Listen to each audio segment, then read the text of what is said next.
Bom dia pessoal, meu nome é Arthur, eu faço parte do grupo 1, a gente vai começar a nossa apresentação sobre o sistema digestório dos ruminantes e o meu grupo é composto por Glenda Vitória, João Pedro Zagallo, Paulo Martins e Maria Clara Morim. Eu vou começar aqui pela cavidade oral. Aqui a gente tem os incisivos, apenas os de baixo, os de cima eles são ausentes. Aqui a gente já vai ter um canino, mas ele está incluso nos premolares. A gente também tem os dentes molares. E a gente também tem o ocioide, que vai ajudar a língua no processo de movimentação dela na hora da deglutição. E a gente tem o feto de um bovino. E aqui a gente vai ter a língua, a gente vai ter o ápice da língua, a gente vai ter o corpo da língua e a gente vai ter a raiz da língua. Aqui no ápice da língua a gente vai ter as papilas fungiformes e aqui nessa região, que é o toro lingual, a gente vai ter as papilas circunvaladas. Aqui a gente vai ter o palato duro, o palato mole. Aqui a gente vai ter uma espécie de almofada que vai ajudar a triturar o alimento, a esmagar, a prensar o alimento. Aqui a gente já começa a ter a epiglote e a orofaringe, toda a estrutura da orofaringe, que aí sim a gente vai para o esôfago. Aqui já começa o esôfago.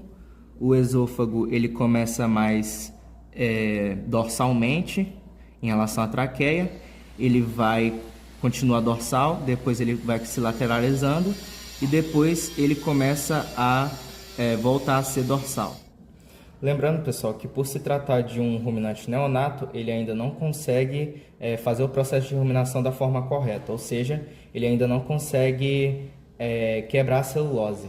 Então, a gente vai ter uma estrutura chamada goteira esofágica, que vai ajudar o neonato a absorver o alimento devido que ele precisa ingerir.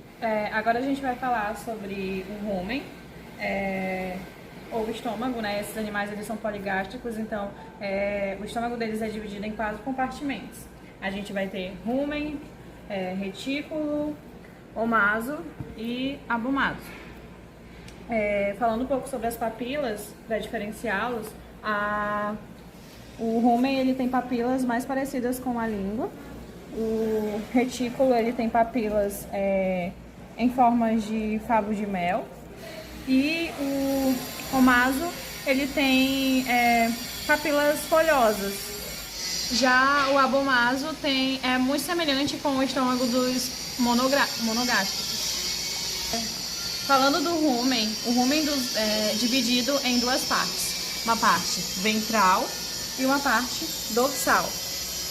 Ele é dividido por estruturas chamadas sulcos, e o sulco que divide entre ventral e dorsal é o sulco longitudinal. Aqui a gente tem um sulco longitudinal no rumen, aqui a gente tem um sulco cranial. Nessa região a gente vai ter o sulco caudal. Aqui fazendo ligação com o sulco longitudinal, a gente vai ter o sulco acessório. Esse sulco acessório, junto com o sulco longitudinal, ele forma a insula do rumen. Saindo um pouco do sulco caudal, a gente tem o sulco coronário esquerdo, sulco coronário dorsal esquerdo, e do outro lado a gente também vai ter sulco coronário dorsal direito.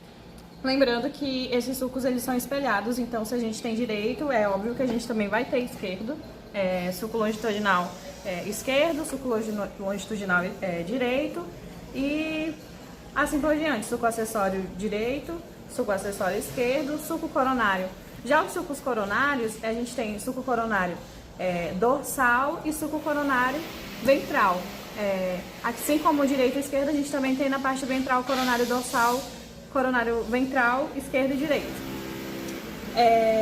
Esses sulcos, eles correspondem aos pilares, que servem como estrutura para o rumen, e na parte de dentro do órgão, a gente vai encontrar os pilares correspondentes aos sulcos. A gente vai ter pilar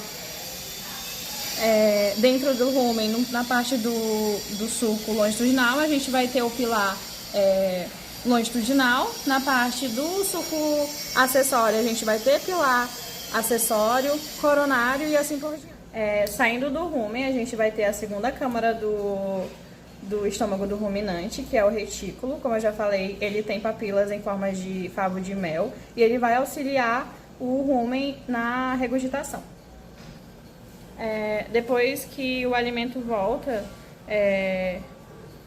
ele vem pro omaso, e aqui no omaso ele vai ser inserido entre as papilas, que tem essa forma justamente para ajudar na melhor absorção dos nutrientes. E depois que ele sai do omaso, ele vai pro abomaso, que é o estômago verdadeiro do ruminante, e aqui é que vai sair vai fazer toda a parte de absorção. Ele vai pro intestino. Agora, falando um pouco sobre o intestino delgado e grosso, a gente vai ter a primeira parte do intestino delgado, que vai ser composto por duodeno, jejúnio e ilho. Do ilho a gente vai para o seco. Do seco a gente vai para a região do colo, que é a região mais importante do intestino grosso, tá? A gente vai ter essa composição aqui que parecem espirais, certo? Porque a gente vai ter dois tipos de alça. A alça centrípeta, aquelas que vão em direção ao centro, são duas alças que vão em direção, dois giros, e no meio uma flexura central que vai fazer a continuação dessas alças, e agora umas alças centrífugas. As alças centrífugas, elas vão sair do centro para fora. Aí elas vão fazer dois giros e vão em direção ao cólon transverso. Do cólon transverso, elas vão em direção à região do reto anal, e do reto anal a gente vai para o meio externo.